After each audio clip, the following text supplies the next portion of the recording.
आपका स्वागत है फिर से हमारे चैनल द केमिस्ट्री वर्ल्ड और मैं हूँ अखिलेश कुमार। आज हम लोग पढ़ेंगे क्लास 11th की जो कॉन्सेंट्रेशन टर्म्स चल रहे थे। उन टर्म्स में हम लोगों ने मोलैलिटी तक पढ़ लिया था। आज हम लोग बात करेंगे मोलैरिटी की। मोलैरिटी जो है वो बहुत ज़्यादा इम्पोर्टेंट टर्म है। इसको अगर हम लोग डिफाइन करना चाहें तो लिख सकते हैं the number of moles of solute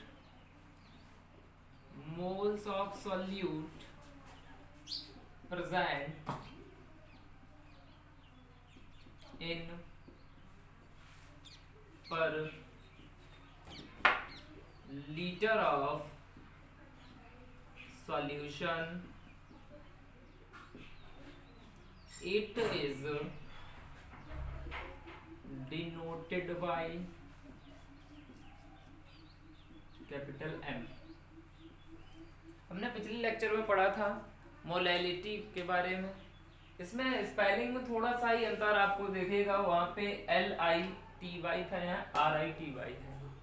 उसमें क्या होता था, 1 किलोग्राम सॉल्वेंट में सॉल्यूट की कॉन्सेंट्रेशन को हम लोग देखते थे, और यहाँ पर क्या है, यहाँ पर सबसे बड़ा बेसिक डिफरेंस जो है 1 लीटर ऑफ सोल्यूशन आ रहा है। वहां पर सॉल्वेंट को यूज किया जाता था, यहाँ पे हम लोग 1 लीटर ऑफ सोल्यूशन को यूज करते हैं और इसको हम लोग डिनोट करते हैं कैपिटल M के द्वारा।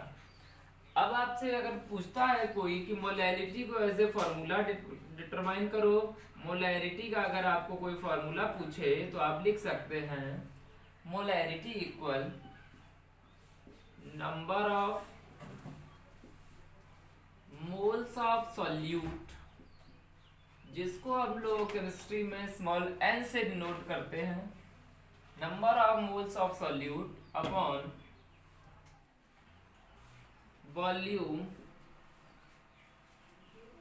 Of solution.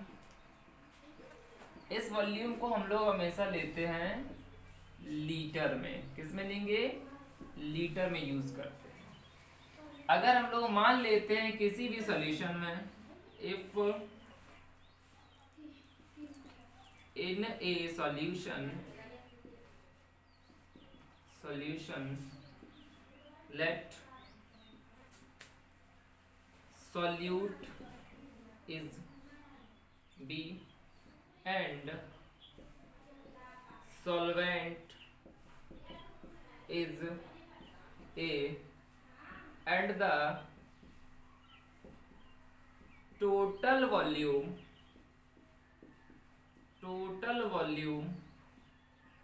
of solution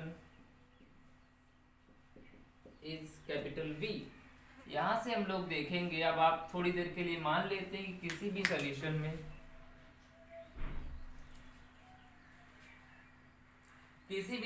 में देख लेते हैं कि अगर उसमें सॉल्यूट B है, सॉल्वेंट A है और टोटल वॉल्यूम जो है आपका सॉल्यूशन का वो कैपिटल V है। इसको हम लोग लिख सकते हैं यहाँ से molarity M equal number of moles of solute, that means N, upon volume of solution V in litre. आपको पता है क्योंकि N इक्वल होता है W अपॉन M, और यहाँ N हम लोग सॉल्यूट के लिए यूज करेंगे, तो मोलैरिटी जो होगी, जो मोलर कॉन्सेंट्रेशन होगी, वो हम लोग सॉल्यूट की ही यूज करेंगे। तो M इक्वल हो जाएगा WV upon MB into B in litre. अगर आपको इस तरह से दे रखा है तब तो हम लोग, अगर आपका वॉल्यूम जो है वो लीटर में है, तो इस फॉर्मूले को यूज करेंगे। इफ द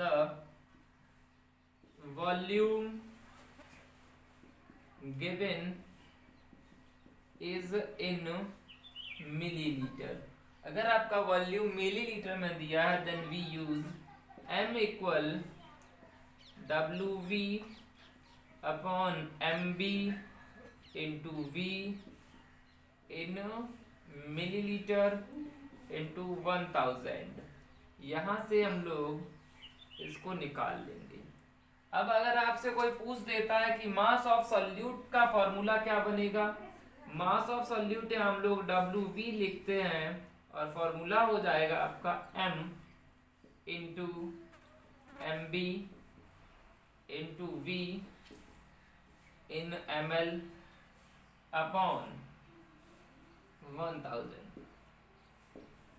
ये यहाँ पे आपके सामने तीन फॉर्मूले हैं। अगर आपका वॉल्यूम लीटर में दिया जाता देन यूज दिस, अगर आपका वॉल्यूम मिलीलीटर में दिया जाता then use this. if any question ask about the quantity or weight of solute then use this formula। आप लोग जल्दी से नोट कीजिए इसको, फिर आगे बताते हैं आपको आगे क्या करना है इसमें।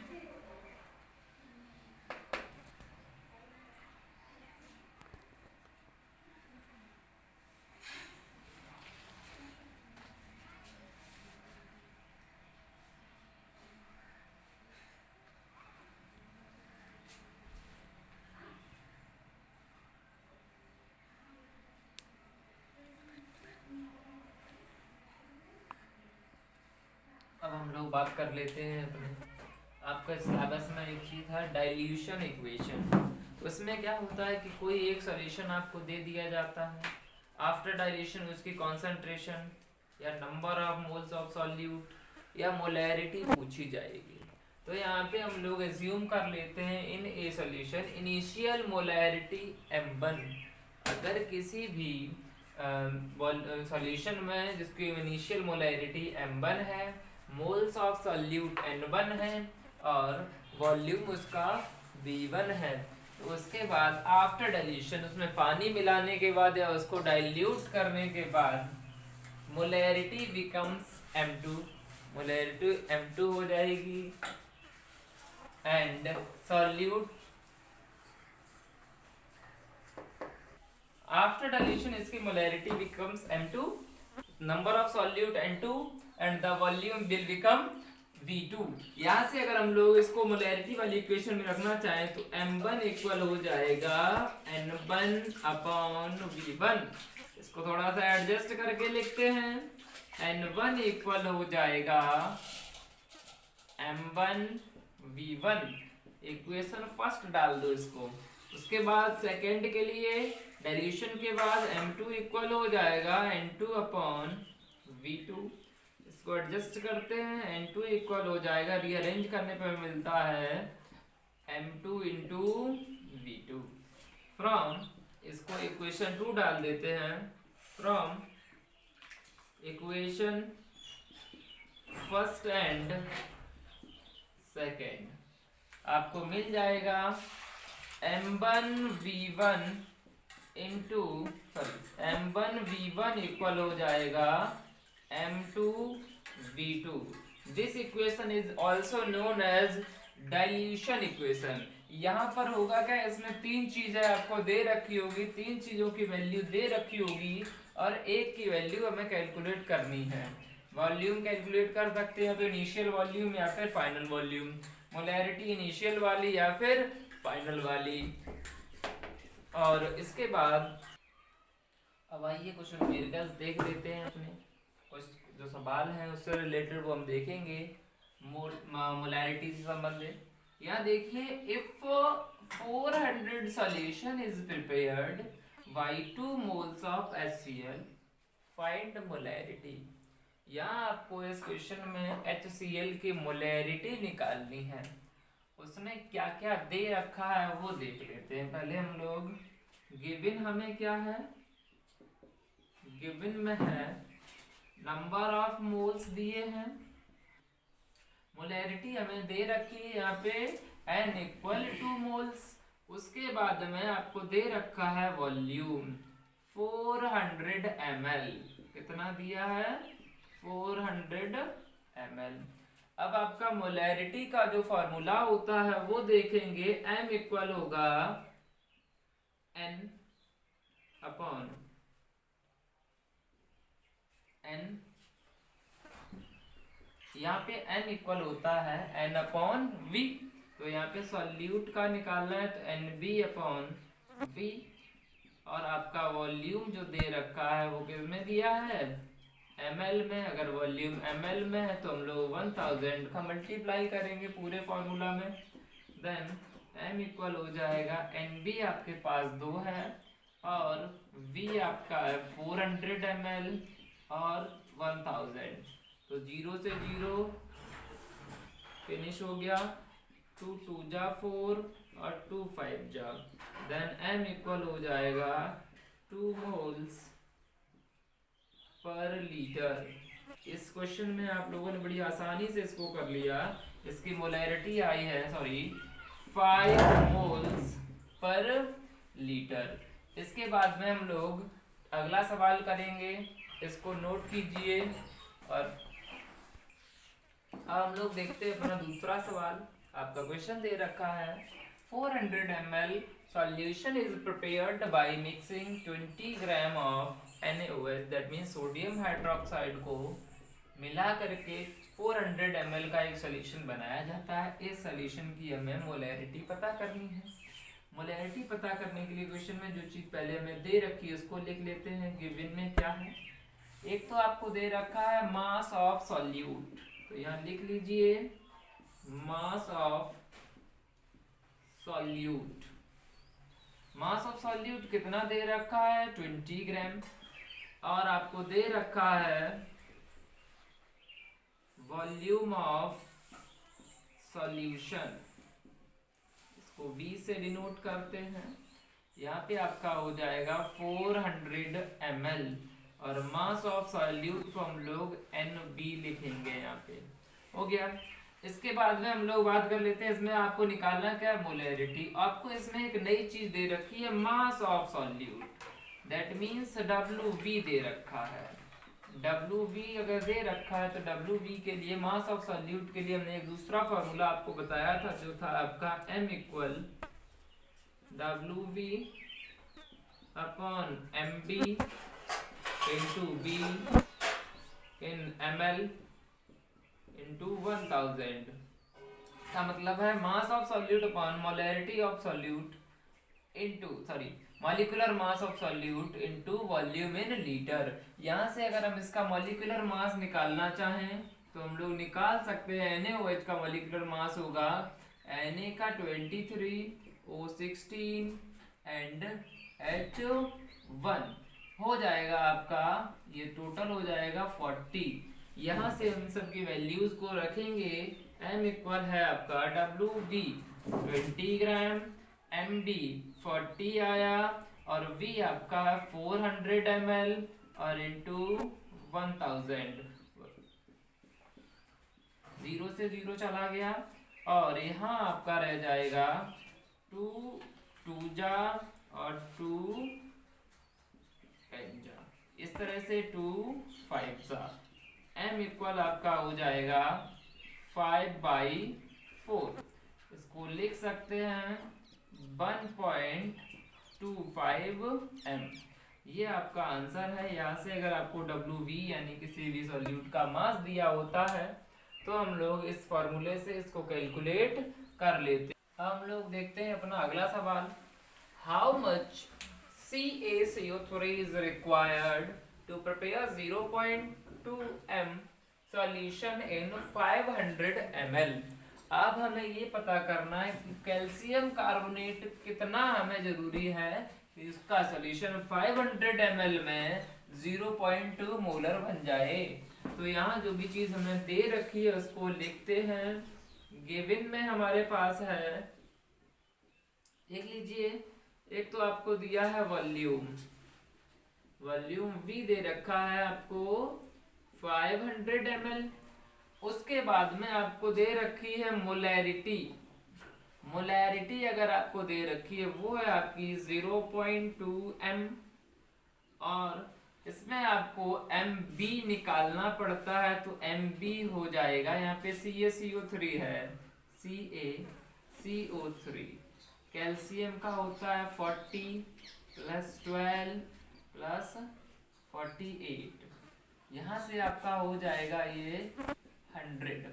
आपका जो MB की वैल्यू आएगी वो, यानी मोलर मास ऑफ सॉल्यूट आपका आएगा 100, और आपको कैलकुलेट करना है मास ऑफ सॉल्यूट।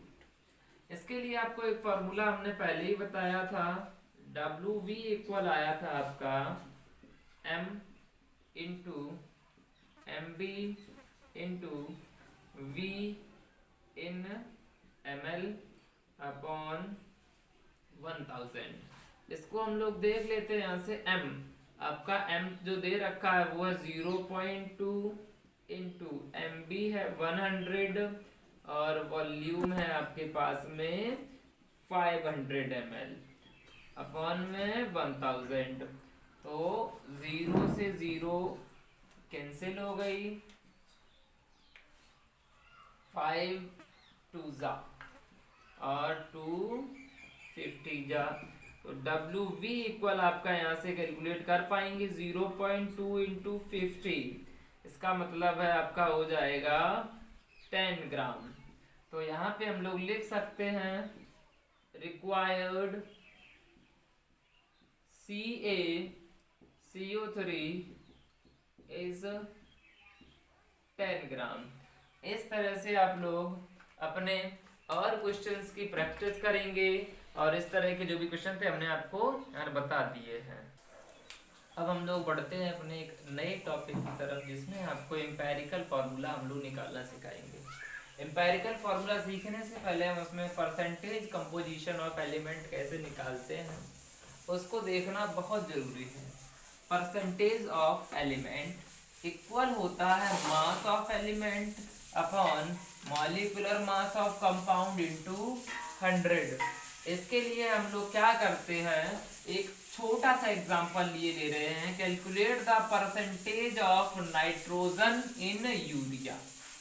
आप लोग फॉर्मूले में देख पा रहे हैं मॉलिक्यूलर मास यूज किया गया है। हम लोग कैलकुलेट करना है इसमें नाइट्रोजन का परसेंटेज यूरिया में। आपको यहाँ निकालना है मॉलिक्यूलर मास ऑफ कंपाउंड। यहाँ पे हमारा जो कंपाउंड दिया है वो क्या है, यूरिया है, जिसका मॉलिक्यूलर फॉर्मूला होता है NH2CO NH2। इसका अगर हम आपसे कहें कि इसका मॉलिक्यूलर मास निकालो तो कैसे निकालोगे, N14 प्लस H का 1 होता है तो 2H है, C का 12, O16, N फिर से 14 और फिर 2। जब हम इनको ऐड करेंगे, ऐड करने पे आपका आएगा 60। यूरिया कितना आएगा, 60। और आप लोग देख चुके हो, जो यहाँ से देखेंगे mass of nitrogen in 60 gram urea. अब जितना मॉलिक्यूलर मास आया उसमें हमें ये देखना है कि नाइट्रोजन कितना है। अगर ये टोटल 60 ग्राम आया तो नाइट्रोजन कितना है, एक तो N ये रहा जिसके लिए 14 लगा लिया, दूसरा N ये रहा जिसके लिए हमने फिर से 14 को यूज कर लिया। तो यहाँ पे हमारा कितना आ जाएगा, 14 प्लस 14 अपॉन ये हो जाएगा 28 ग्राम, यानी कि 60 ग्राम में आपका 28 ग्राम यूरिया प्रेजेंट है। अब इसके लिए हम लोग क्या करते हैं, परसेंटेज ऑफ नाइट्रोजन जब निकालेंगे, परसेंटेज ऑफ नाइट्रोजन निकालेंगे, formula mass of element that means 28 gram, molecular mass of compound 60 into 100, ये से कट गया, और N2 की जो वैल्यू आएगी 46.66% आएगी। आप लोग देख सकते हैं जो भी यूरिया के पैकेट्स आते हैं जिनमें यूरिया खाद आती है उनमें स्पष्ट लिखा होता है नाइट्रोजन इक्वल, या नाइट्रोजन की क्वांटिटी जो उसमें दी रखी है वो 46.66% होती है। वो इसी तरह से हम लोग कैलकुलेट करते हैं। हम लोग अपना एक और सवाल देखते हैं। इसमें आपको दे रखा है 33 gram of metal react with oxygen to form 71.2 gram of metal oxide, find the percentage of oxygen in metal oxide. आपको बताया गया है, दिया है कि 33 ग्राम मेटल ऑक्साइड जो था वो ऑक्सीजन से रिएक्ट करता है और एक मेटल ऑक्साइड बनाता है जिसका वेट आपको दे रखा है 71.2 ग्राम और मेटल का वेट दे रखा है आपको 33। अब यहाँ आपको ऑक्सीजन का परसेंटेज निकालना है। ऑक्सीजन का अगर परसेंटेज निकालना है तो हमें क्या करना पड़ेगा, mass of element that means mass of oxygen. तो यहाँ से हम लोग निकाल सकते हैं मास ऑफ O2 इक्वल हो जाएगा मास ऑफ ऑक्साइड, मेटल का ऑक्साइड जो दिया है, माइनस मास ऑफ मेटल। यहाँ हम लोग लिख सकते हैं 71.2 माइनस मेटल का वेट 33 आपका हो जाएगा 38.8 ग्राम। यहाँ से हम लोग ऑक्सीजन का जो परसेंटेज निकालेंगे, परसेंटेज ऑफ O2 निकालने के लिए आपको बताया गया mass of element 38.8 upon molecular mass. Metal oxide है, मेटल ऑक्साइड का जो मॉलिक्यूलर मास होता है, मॉलिक्यूलर मास इसका 71.2 इक्वल हो जाएगा आपका 53 पॉइंट। इसके आंसर को आप लोग हमें कमेंट बॉक्स में करके बताएंगे।